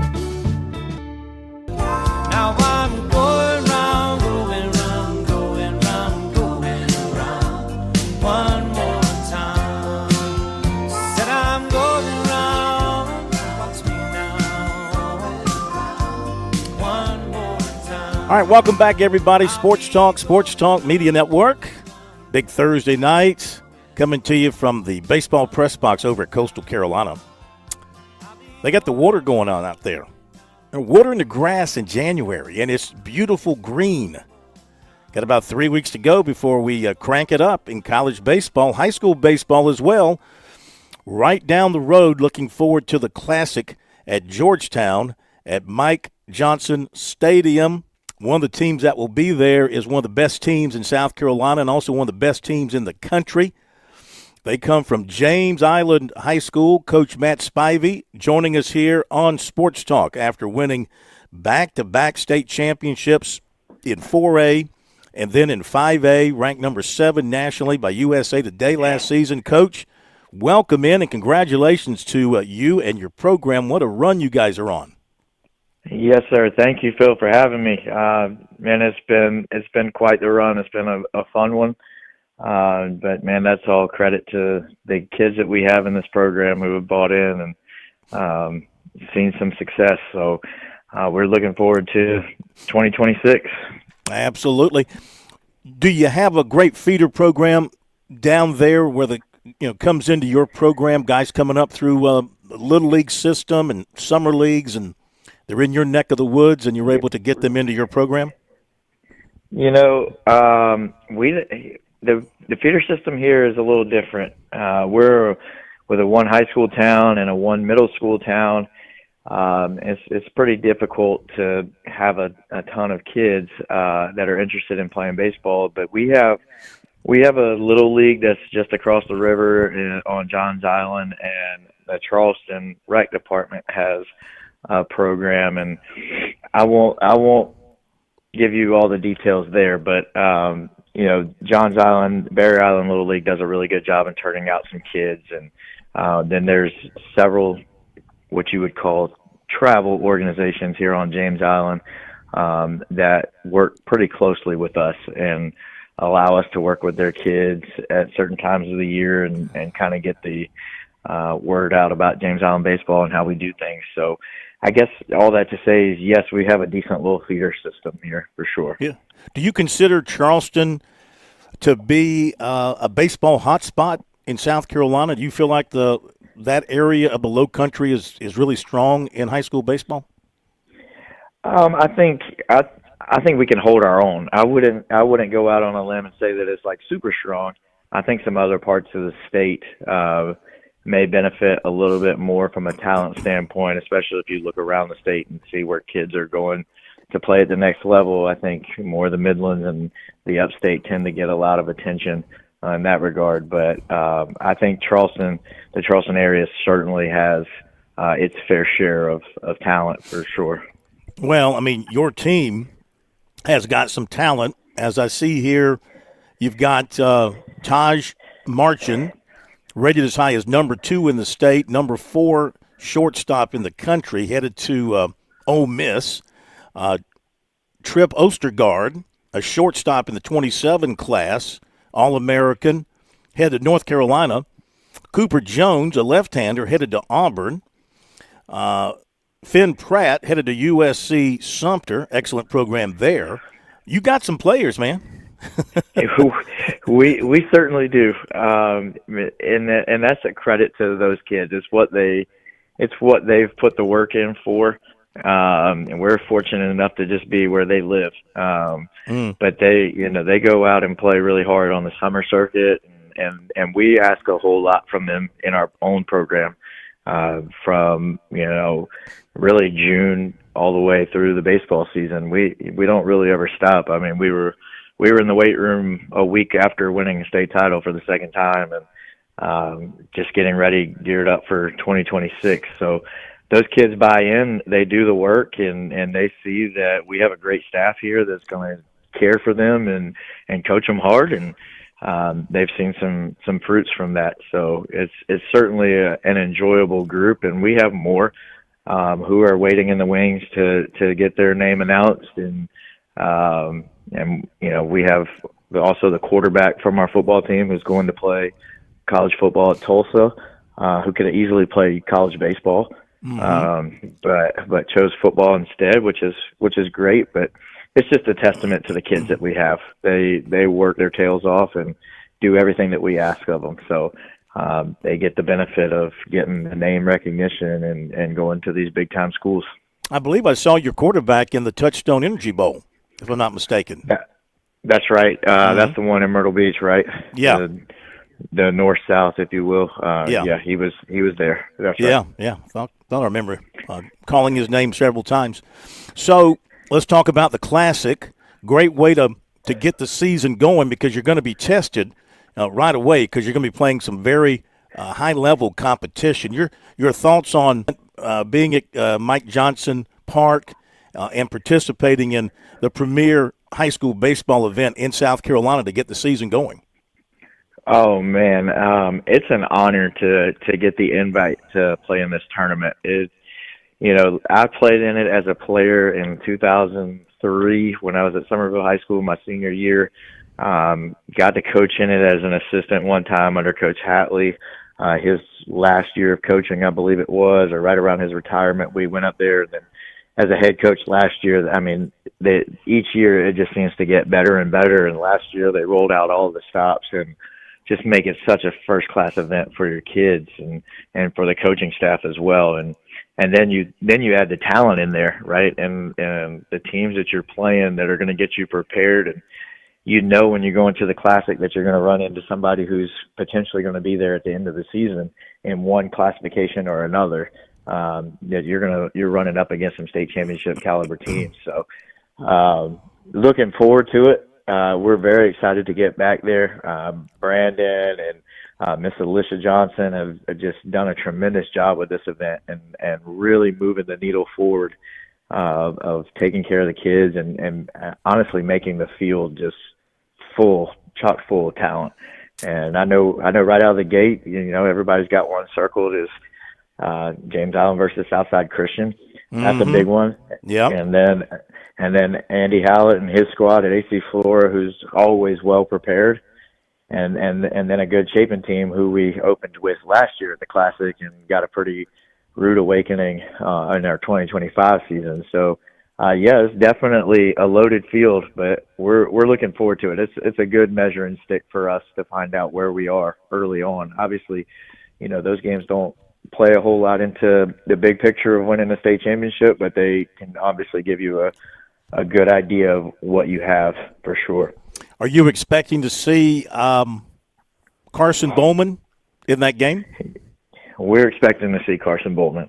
That is, I as a baseball fan and high school baseball coach, man, I hope to see him pitch against us. And I know in this day and age there's a lot of different things and variables that pertain to him throwing or how much he may throw, but I honestly hope I hope the number 1 and number 2 player in the 2026 class get to face off against each other.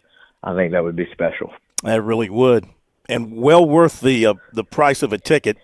And the place is probably going to be packed, and I know there's going to be a bunch of. But how do your guys react to playing with a bunch of big league scouts in the stands? They handle that pretty well. They do. Last year we had a little run at it with Stowe Rogers. He had some attention, and then obviously they know Tyler's name, but that's not who they were there for. But they came to see Stowe, and our kids just acted like it was another day. And I'll tell you, the other day, earlier this week, we had some pro scouts in to practice, and they were obviously there to see Taj. But our kids seem to maybe even take it up a notch. Their level of attention to detail and how hard they're practicing. It raises the level for everybody when there's other eyes on you. Even though they may not be there to see you, it certainly helps for sure with our practice. Well, we are looking forward to it. Can't wait for that matchup, and it's just going to be pure hardcore baseball, and we love it at the high school level. Thank you for joining us, and good luck in the season ahead, and I'm sure we'll be keeping in touch and following what you guys do. Again, thanks for being with us. Thank you, Phil. Appreciate you having me on. Our pleasure, Coach Matt Spivey, James Island.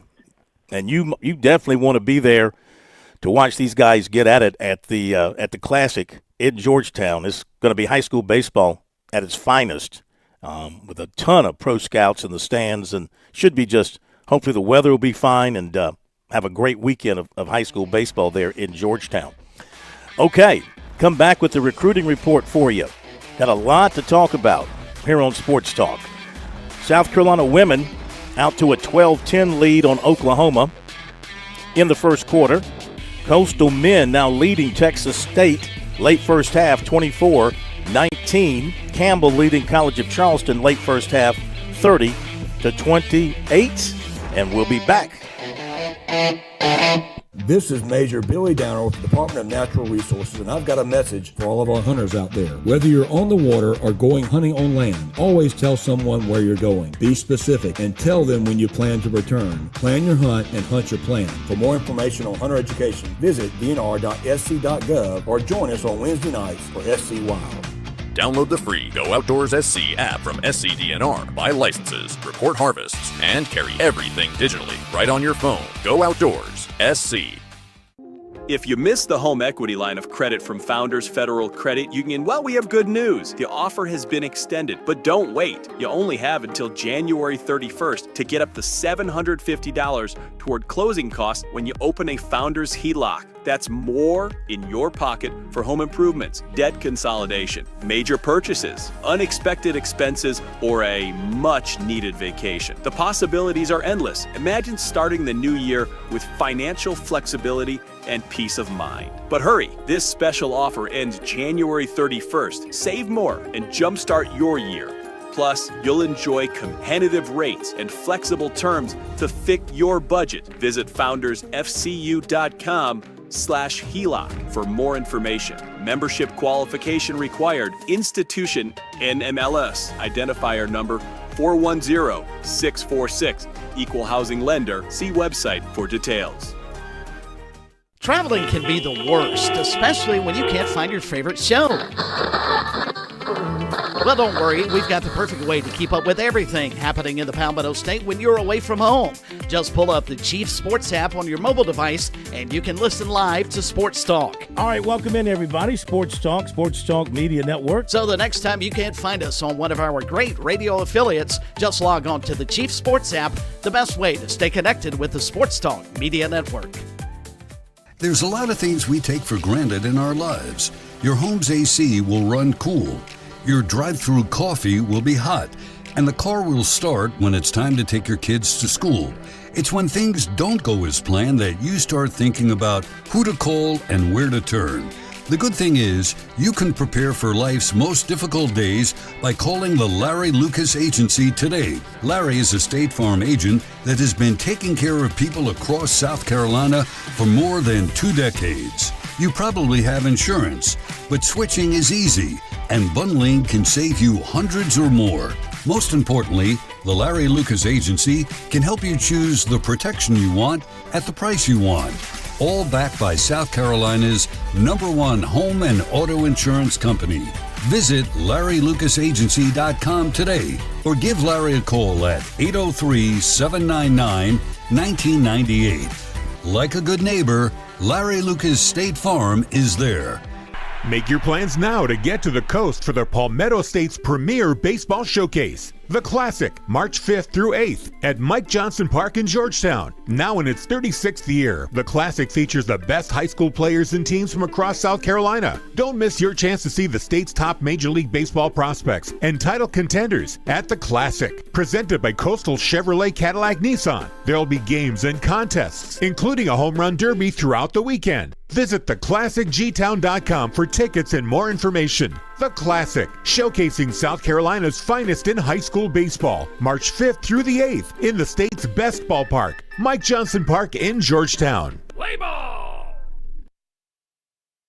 Just like in college basketball today, sometimes it's about who you bring in off the bench to provide that extra spark. At StraightUpSports.net, we're excited to announce the addition of Brett Friedlander, a longtime ACC insider columnist, to our all-star lineup that includes Bob Gillespie, Scott Kiefer, Mark Sturgis, and more. At StraightUpSports.net, it's always about the stories. Check out this all-star lineup at StraightUpSports.net or at Straight Up Sports on Facebook. The Sports Talk Recruiting Report is sponsored by Seawell's Catering.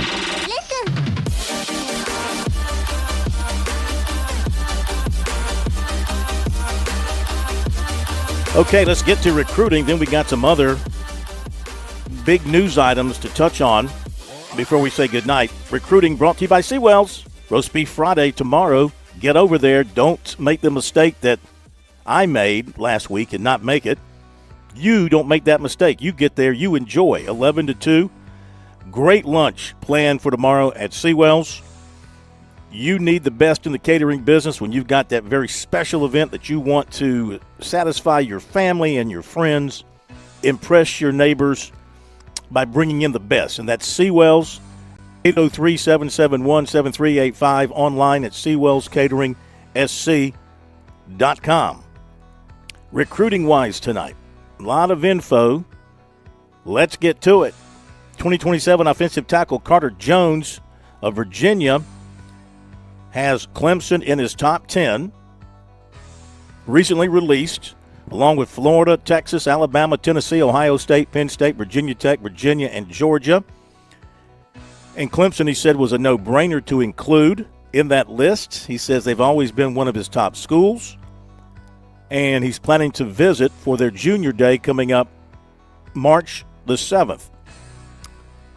Clemson, Tennessee, Virginia, Virginia Tech, and Ohio State have created some separation in his recruitment. South Carolina OC QB coach Kendall Briles going heavy in Texas with people he knows, including wide receiver Trey Harrelson, 6'1", 190 from Tyler. And South Carolina recently offered him with Briles.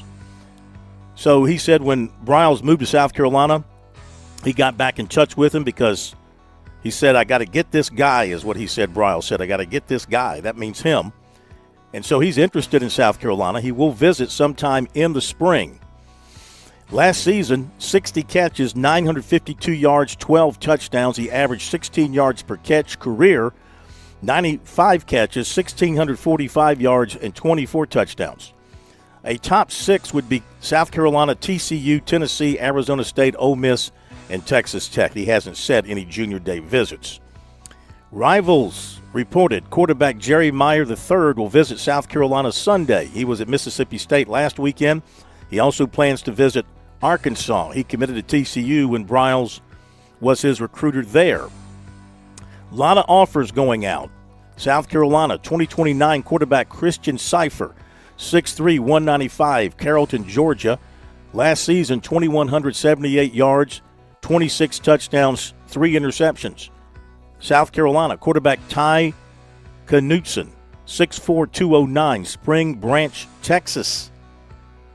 Gamecock quarterback coach Briles first offered him last summer when he camped at TCU, and Texas offered him last week. Oklahoma State, Texas Tech, FAU, Tulane, and Houston have also offered. South Carolina offered for a second time quarterback Chase Johnson, 6'4", 210, Valdosta, Georgia. He is committed to Texas A&M. He had the Gamecocks in his final 5 when he committed to the Aggies on August 3rd. On that short list, also Tennessee, Florida State, and Ole Miss. Last season, 1,182 yards, 11 touchdowns, 4 interceptions. He rushed for 658 yards and 14 touchdowns. USC offered 28 quarterback Caden Kraft, 6'4", 205, Lake Norman, North Carolina. He was in for a game last season. Last season, he passed for 1,729 yards, 30 touchdowns, 4 interceptions, completing 60%. He also rushed for 387 yards, and Clemson's also interested, and he visited last season. Virginia Tech, Auburn, NC State, Florida State, Duke, and North Carolina have also offered. South Carolina offered 2028 defensive back Langston Pridgeon, 6'2", 175, Ashburn, Virginia. Clemson is also showing interest. Last season, 73 tackles, 10 pass breakups, and an interception. Georgia, Virginia, Vandy, A&M, Tennessee, BC, Maryland, some of the other offers. USC offered defensive back Caleb Wosley, 6', 180, Philadelphia. He was 6A All-State in Pennsylvania last season. West Virginia, Duke, Florida State, Maryland, Penn State, other Division I offers. South Carolina offered wide receiver Brawley Tuitupu, 6'4", 175. Orem, Utah. Duke, Cincinnati, Florida, Houston, South Florida, Missouri, Michigan State, Kentucky, Purdue, Iowa, West Virginia, NC State, Maryland, some other offers. USC offered running back Sherrod Baker, 5'11", 195, DeSoto, Texas, and why wouldn't you? 15 games last season, 3,081 yards and 41 touchdowns. He averaged 205 rushing yards per game. He also played some quarterback, and he caught 18 passes. And, of course, he's got a bunch of big-time offers. South Carolina offered offensive lineman Ishmael Kamara, 6'4", 340, Gilmer, Texas. He's got multiple big-time offers. USC recently offered long snapper Matthew O. of Buford, Georgia. He camped at USC last summer, won multiple awards, highly rated by Coles. Clemson, South Carolina offered linebacker Noah Clover, 6'2", 205, Haymarket, Virginia. Ben Boulware was in to see him on Wednesday. 73 tackles and 5 sacks last season. USC offered 28 defensive back Caden Golston, 6'2", 190 of Ashburn, Virginia. 84 tackles, interception, 10 pass breakups this season. USC offered wide receiver Trey Moore, 6'3", 200, Pflugerville, Texas. 85 catches last season, 1,443 yards and 19 touchdowns. Clemson offered defensive end Griff Galloway, 6'4", 240, Charlotte, the son of the Tigers analyst Lonnie Galloway. USC offered him last April. Last season, 65 tackles, 13 for loss, 10.5 sacks. He has 234 career tackles, 42 for loss, and 25 sacks. Penn graduate linebacker Ryan O'Connell, 6'2", 225, was offered as a walk-on, a preferred walk-on by Clemson in 3 seasons, 43 tackles, 2.5 for loss, and 2 sacks. He plans to visit Clemson next Thursday, and he's looking at Auburn, Northwestern, and Minnesota among his other offers. He graduates from Penn in May. He'll join his new school after that. Former Coastal quarterback and NC State quarterback M.J. Morris is headed to Texas. South Carolina target linebacker A.J. Randall offered by Oregon. Former Clemson linebacker Luke Farrelly has re-entered the portal with speculation that he's headed to Ole Miss. Dabo Swinney and Matt Luke from Clemson were in to see offensive lineman Maxwell Hiller on Wednesday. USC, D.C., and linebacker coach Clayton White visited linebacker Makai Allen of Ramsey, New Jersey on Wednesday. USC offensive coordinator Kendall Briles visited wide receiver Jordan Frohock, 6'2", 180 of Pflugerville, Texas on Wednesday. Shane Beamer and Deion Barnes visited defensive end Frederick Ards, 6'5", 225 of Orlando today. Sweeney and C.J. Spiller visited running back Andrew Beard of Bogart, Georgia, who plans to visit Clemson March 7th. Texas A&M coaches visited with cornerback Joshua Dobson today. South Carolina target defensive end K.J. Green met with Alabama coaches Wednesday. Irmo offensive lineman Nate Carson was offered by Miami. Bluffton wide receiver Amir Patterson has not been offered by South Carolina, but he said Gamecock receivers coach Mike Furry plans to visit him tomorrow. He is scheduled for Florida this weekend and NC State next weekend. Offensive lineman Junior Saunders has set an official to USC June 19th. Oceanside Collegiate wide receiver Jaden Kelly Murray has set an official to South Carolina June 12th. Defensive back James Smith of White Knoll, 6 feet 185, and linebacker Josiah Robinson of River Bluff, 6'1", 200. Both have transferred to Dutch Fork. There you go. That is recruiting tonight for you here on Sports Talk. All right. A lot of news notes out there. We didn't get to a bunch of them. Check out our X account to see what we have retweeted, and you'll see some of those notes, and we'll pick up on that tomorrow night. Otherwise, thank you, Plummer, and thank you, everyone, for being with us. See you tomorrow.